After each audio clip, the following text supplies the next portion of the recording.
32 कनाल 15 मरले का जस्टिस चौधरी सुल्तान महमूद साहब का धमाकेदार फैसला आ गया जी। जजमेंट आप नोट कर लें, 2025 Lahore high court page 8294। Judgment की डेट है 16/12/2025।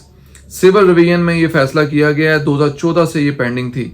ठीक है, अब इसमें क्या हुआ है डिटेल में, सूट फॉर डिक्लेरेशन फाइल किया गया, परमानेंट इंजंक्शन भी साथ। ठीक है, इसमें जो है वो सेल डीड और म्यूटेशन जो है वो चैलेंज की गई। 1917 की म्यूटेशन थी और 1980 की सेल डीड थी, 1980 में रजिस्टर्ड हुई थी, वो चैलेंज की गई। और दावा कब दायर किया गया? 2005 में। ठीक है, नीचे से दोनों अदालतों से, मतलब ट्रायल कोर्ट से, सिविल जज साहब से भी दावा डिक्री हुआ। उसके बाद अपील फाइल की गई, अपील डिसमिस हो गई।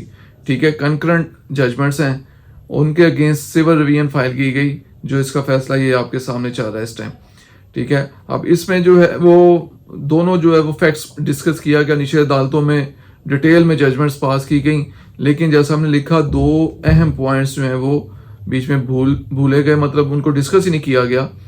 उसमें क्या है कि जी 120 आर्टिकल 120 लिमिटेशन एक्ट 6 साल में दावा दायर हो सकता है। ठीक है, 1917 की म्यूटेशन चैलेंज की गई, 1980 की सेल डीड चैलेंज की गई, 2005 में जाके, ठीक है, लिमिटेशन के इशू को डिस्कस तक नहीं किया गया। और जो 115 जो है सिविल प्रोसीजर कोड जो है सीपीसी, उसके तहत ये रिवीजन फाइल की गई है। ठीक है, इसमें जो है वो जैसा हमने फिर ये डिसाइड किया, in view of the above the civil revision in hand is allowed impugn judgments and decrees dated 16/4/2011 and 11/9/2014 pass by learner trial court and the learned appellate court are set aside consequent whereof the suit of the respondents plaintiffs is dismissed, no order as to cost। मतलब दावा उनका जो है वो खारिज हो गया, appeal जो है वो सिविल रिवीजन मतलब थी वो मंजूर हो गई। नीचे जो ट्रायल कोर्ट के दोनों जो फैसले सिविल जज साहब का और एडिशनल डिस्ट्रिक्ट जज साहब का, वो सेटिसाइड कर दिया गया।